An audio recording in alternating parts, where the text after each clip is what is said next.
inside the palace, has it? The drone is in my car. Okay. He's flown the pad from here, he's flown it along the drive and above. I don't know whether he's landed it inside. No, I didn't land this. I just flew over the palace to do a bit of And are you still nosying. filming? You're a YouTuber? GoPro, yes. You're a YouTuber. Are you a viewer? What's your YouTube name?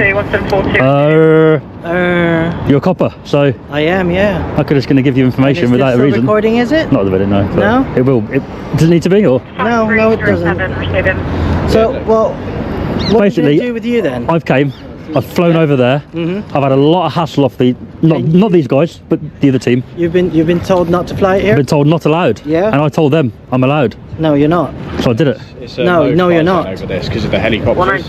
From the moment officers show up at Hampton Court Palace, the situation goes downhill fast. One of them instantly mocks the auditor by repeating his words in a sarcastic tone, instead of starting a respectful or professional conversation. It's clear early on that the officer isn't interested in understanding what's happening, just in shutting it down. Then it gets worse. The same officer wrongly states that flying a drone over the palace is illegal.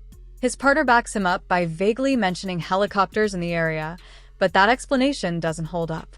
The palace isn't in a restricted airspace or an official no-fly zone, and unless there was a temporary ban in place, which hasn't been shown, the flight was completely legal. This moment highlights a deeper issue.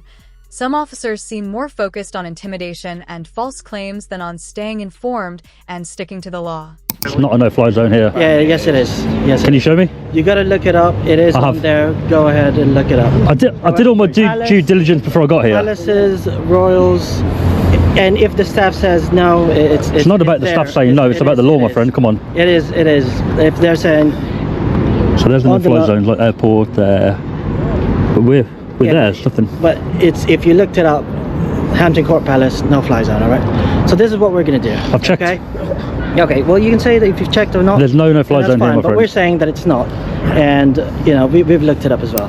By now, it's clear this isn't about drone rules anymore. It's about ego.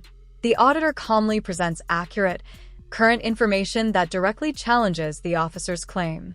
But instead of reconsidering or even discussing the facts, the officer digs in. It's no longer about safety, it's about not wanting to be wrong. Rather than admit a possible mistake, the officer falls back on vague statements like, "We've checked," as if saying it with confidence makes it true. But this kind of behavior does real harm. When police ignore clear public information just to avoid being corrected, it doesn't just affect that moment. It erodes public trust. Drone regulations in the UK fall under the Civil Aviation Authority, not the officer's tone or personal opinion. When those lines get blurred, the law stops being about fairness and starts becoming about control. So I don't look, it's a busy Friday night, all right? Busy Friday night, we need to be out there. We're already stripped to a few units, okay? Right. If we can just get your name, we'll treat this as words of advice. Just please don't do it again. If the staff are here and all the other staff, You should be educating them, saying he's allowed to fly over. No. It's not allowed. Them after. We'll speak to We just them. have to deal with you first. But we are just dealing with you. I don't want this to But go you've long. told me it's a no-fly zone. I don't want this to go on any longer. If we could just have your name. But this is going to keep happening. If people come here to fly drones and these guys, not you, but if the team come out and say, can't do it. We've already had the info done from our... Can you tell me what legislation so I can check? Because I want to learn here. No, we've told you that is your learning. You're not allowed to... That's not good enough, my friend. Yes it is. Because we're a police officer. You're an officer. We're telling you. Yeah. That's not good enough. When the auditor calmly asks the officer to explain the legal reason behind his actions, he's not being confrontational. He's simply asking for clarity, which is a basic right. Any citizen has the right to understand what law is being enforced. But instead of providing a clear legal reference or pointing to any actual restriction, the officer shuts the conversation down. He relies on his authority alone, acting as if his position is enough to demand obedience. That's not how policing should work. In the UK, officers are expected to act within the law and be able to explain it when questioned. Saying "because I said so" isn't a valid response. It's not about safety or the law anymore. It's about control. And when officers avoid legal explanations in favor of asserting dominance, it shifts the focus away from accountability and toward unchecked power. I need to know the legislation. Yeah. I need to know the legislation that I've broken here, so I don't do it again. See, it's completely up to you if you want to give us your details or not. Okay. It's not about details, mate. Your colleague here. Yeah. The reason I hang around for police to arrive, and I didn't hang around, I was getting some food and I saw you and I thought I'd pop over, is so that I can see or know that the people who have restricted my legal activity today, the drone flying, get educated and say, look, he's allowed to fly. He may not like it, but he can do it, right? Hampton Court Palace have said that is supposedly a no-fly zone. So obviously we've come with like the information that we've been told. I've read through, and it says no-fly zones. Obviously 5 kilometres from airports. This isn't an airport, but the grey area that we're trying to deal with is where they're saying it's a helicopter thing as well. So that's where we're a bit... Usually helicopter pads are not a no-fly zone, but they're on here to tell us to obviously watch out for aerial traffic. Yeah, of course. Yeah. I haven't seen anything on. I'll show you what I look at. I haven't seen anything on the app at all. Okay. It does turn yellow in a minute. There we go. Yeah. All that side there is, you'll see, Bushy Park. The auditor is absolutely right in this situation. In the UK, drone users are legally expected to check for airspace restrictions using official tools like Drone Assist. These apps show real-time info, including advisory zones and nearby helicopter activity, but it's key to know what that actually means. Advisory zones aren't bans. They're caution areas, suggesting you fly more carefully. Not that you can't fly at all. The only places where flying is actually restricted are those with clear legal limits, such as near airports, military sites, or places covered by a temporary NOTAM, Notice to Airmen. Outside of those zones, drone flying is completely legal as long as it's done safely and the operator keeps the drone in sight. So when this auditor used an approved app and saw no restrictions, he wasn't bending the rules. He was following them exactly. Helicopters flying nearby don't automatically make the space illegal to use, and saying otherwise either shows confusion about the law or a deliberate attempt to twist the facts. Of scientific interest, SSI. Right, okay. But I'm not in that. We're at the Palace, which is actually right bang in the middle. Yeah, I see what you're saying, 100%. There's nothing on there to say I can't fly, which is why I did it. I think what they are just worried about is if there is suddenly a helicopter that needs to come, which, I mean, I know it seems like a bit far-fetched. Right. Okay, but just in case. They didn't mention that when we had a talk. Of course, no, I understand. They just mentioned everything else. Yeah. The wedding going on, other concerns. So yeah, there is something about the privacy side of things as well, because if there's a wedding as well, maybe they don't want it. I said to them, I'm going to stay very high to the people with the tiny dots. I've got no issue with what you've said to me, but your colleague saying it's a no-fly zone, it's not good. Yeah, because now they're going to be under the impression that they can restrict people flying. Yeah, that's it. I'll speak to them after, obviously. I'll speak to them. I'll say what you've said to them. Oh, she's back out. Hello. Have you got it in? Sorry, do you mind just going over there, please? I can do, I'm going to go, so I just wanted to make sure. Yeah, well, that's why we're trying to speak to them, and we'll speak to you. If you can just stand by my colleague, please. All right. Sorry to interrupt. I haven't got all night, mate. Can we do it quickly, or? I'm trying to get it done as quickly as possible. If you keep interrupting us, then obviously it's going to take a little bit longer. Give me 2 minutes, and then I'll be. Can I just go? We'll just have to explain 1 or 2 things, and then you can go. All right, because it's busy for us as well. Yeah. It shouldn't. I've been here a while. You spoke to you for an hour, didn't I? It shouldn't be an emergency response, but if what, you came on emergency? Well, no, we're an emergency response. Oh, right. Team, all right. Got it. Okay. So basically what they've said is, you know that you see those blocks like there to the left, just in front of the palace, that whole block there where the bushes. This building?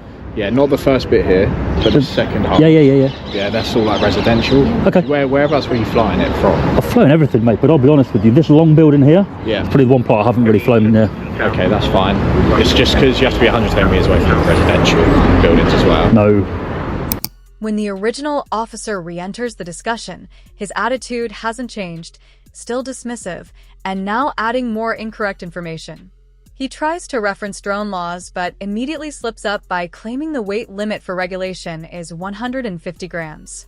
That's a serious factual error. In the UK, the key weight threshold that affects registration and operating rules is 250 grams, not 150. That 100-gram gap is significant. It determines whether a drone needs to be registered and what specific rules apply. Getting something that basic wrong isn't just a small mistake. It shows a lack of understanding of the very law he's trying to enforce. It's not just about making an error. It's about doing so with false confidence, which is harmful. When police give out inaccurate legal information while asserting authority, It damages public trust and weakens the credibility of the entire system. 20 metres from residential areas. Why does it say that? I'm not trying to catch you out. I know my legislation on it because I fly it, and I've never heard of that. Drone and model aircraft code, points 3 to 9. Yeah. Fly below. And then there was fly below 100, which you said you were doing perfectly fine. No problem. And then there's a residential, commercial, 150 metres, sorry. Okay. Keep at least 150 metres away from. My drone is small, so my drone is that. Okay. So go by that. Okay, what drone do you have? It's 249 gram. It's under 250. Okay, perfect. Yeah, no problem. That's fine. Is that been made clear? His drone is under 250 grams, which that doesn't apply to. Good. So You saw the drone, right? It was a baby. It's the weight, and the weight only.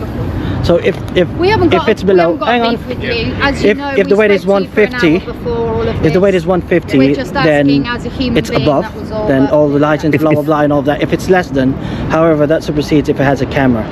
This moment perfectly captures the core issue: ego taking precedence over legal knowledge. When the auditor calmly highlights the clear difference in professionalism between the two officers, the one who's been hostile throughout doesn't reflect, apologize, or explain. Instead, he snaps back with, "I'm the one teaching him." That line isn't just defensive, it's a full-on dodge of responsibility. This same officer has spent the entire encounter misquoting drone laws, fabricating flight restrictions, refusing to back his claims with actual legislation, and mocking the person asking valid questions. And now, when corrected with facts, his instinct is to cling to authority instead of admitting error. That's not how public service should work. You can't call yourself a teacher if everything you're teaching is wrong. In law enforcement, credibility comes from accuracy and integrity, not loudness or bravado. And when officers prioritize ego over law, it doesn't just damage one conversation, it erodes public trust. It doesn't. I'm not. I don't. I've got. Come on, man. I do this every day. I've got better staff. You shouldn't have been called. I know they called you for a good reason. To do. Just please. With a good intention. Don't do it. But it's not a police matter, my friend. Just go. It's not. I know it isn't. If You're telling me not to do it. I'm allowed to do it. I am going to continue doing it. Don't tell me not to do it, man. Okay. Well, we'll be here then again. You're wasting your time. I am wasting my time. All right. Thank you very much for Why are your you time, being stubborn? sir. This officer's been Goodbye, great. What a rude. What's his number? 4198. There's no need for that, mate. No need. You're making it worse. And No, but you should be telling them. You should be telling them that we can't stop him. Educating me, I know. He should know the law. This officer knows the law. It's nothing to do with He knows the law. Both of you. No, I'm the one teaching him. All right. You're teaching him. I am Sorry. separating Yeah, yeah. both parties because No, I'm going to go. I'm this going to is go. not. So you're teaching. When a worker brings up a legitimate concern about children being nearby, the auditor handles it exactly the way a responsible drone operator should: calmly, respectfully, and with a clear focus on safety. He doesn't argue or deflect. He simply explains that he'll adjust his altitude to minimize risk and avoid any disruption. That's not just a polite response. It's a perfect real-time example of applying CAA drone safety guidelines. But instead of acknowledging this proactive step, the same dismissive officer twists the situation again, making a cheap, baseless remark that implies the auditor is careless. It's a clear attempt to undermine credibility without evidence. In truth, the auditor took the concern seriously and responded by aligning with safety protocols, avoiding uninvolved people, especially children, and keeping proper distance. The real problem here isn't how the drone was flown. It's how the officer continues to weaponize authority instead of recognizing when someone is doing things right. Don't really have time. Are you saying you're teaching him? I'm separating both That's parties. awful, mate. I've spoken to you. I've spoken to them. I've already. Do you know what I'm going to do now you've dealt with it? I've already said your part to them. Do you know what I'm going to do? And I'm going to make I've already sure that said- loads of people come here and fly drones because you need to educate them and say we're allowed to do it. Well, if that amounts to harassment, then so be it. No, not me, other No, people. thank you. Yeah, it's a harassment court of conduct of 2 by anybody. You're talking rubbish, mate. Okay, well, if you believe. Sorry, man, you've been more than you've been perfect. This officer has a problem, and if he's teaching you, I feel bad for you, mate. You've learned a lot from somebody else, clearly. What I You was know, yes. asking you was, Yeah. as a human being, yeah. we have children on site. Yeah, I've got no issue with you. Security brief. That's the only. Of course I care about that. What did I say about that? I said I'm going to stay high, didn't I? Yeah, I think they're just concerned about the safeguarding. That's fine. I've got no issue with it. If staff are told, incorrectly, that flying a drone over the site is illegal, that error doesn't stay isolated. It spreads.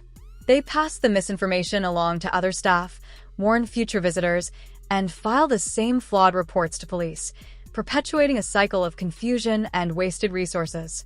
Suddenly, a legal activity starts to carry the false weight of illegality, simply because it's been repeated often enough. That's how misinformation becomes institutionalized. Officers respond based on faulty assumptions, time gets wasted, and the public is left navigating a system where even lawful behavior is treated with suspicion.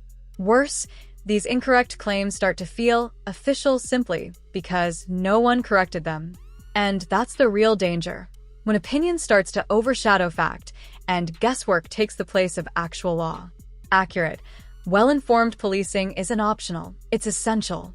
Otherwise, the law becomes less about justice and more about unchecked repetition of mistakes. They've been civil, they've been polite, they've been professional. They had concerns which were, in my opinion, a little bit, their concerns were a little bit unreasonable, what they were telling me, but they're not doing it on purpose. They're just trying to do their job right. They call you guys for advice, you've turned up. I can't blame you for turning up because you don't know the situation until you get here. But to tell me I can't do it and don't do it again is wrong, because I can come here tomorrow, or my friend could, and fly a drone here, and they should really go, oh, just ignore him, you know, you can do it legally, right?